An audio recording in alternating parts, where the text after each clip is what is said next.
Just to illustrate to you the connection between health and educational outcomes, and there are literally hundreds of pieces of research that have happened around the world to draw that very direct correlation and to illustrate it to us.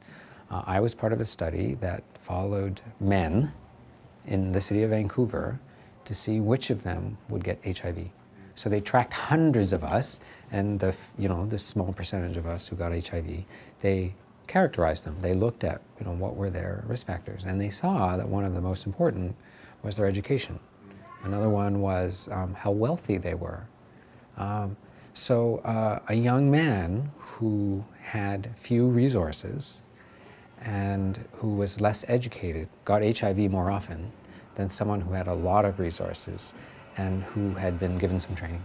And it makes sense. The more you know to protect yourself, the less you would, fall risk to some bad event. And that plays itself out everywhere. So to arbitrarily drum out, how many percentage did you say? 7 out of 10. If you arbitrarily drop out 70% of your young people from your educational system, and we all know that having grade 12 is the minimum requirement for trying to secure a future where you can earn enough money to live the way that you would like and have resources, that's a problem. And the problem is not just the students making a decision to not go to grade 12, it's the failure of the education system to engage them meaningfully so that they will stay. And we know from looking at Aboriginal populations that often it's not just the failure of the student.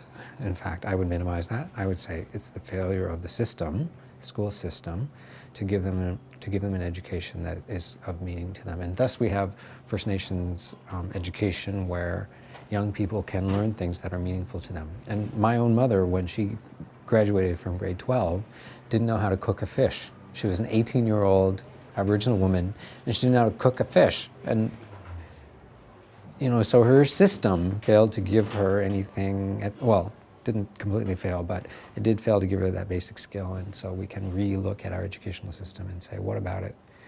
Can we make better so that it's helpful?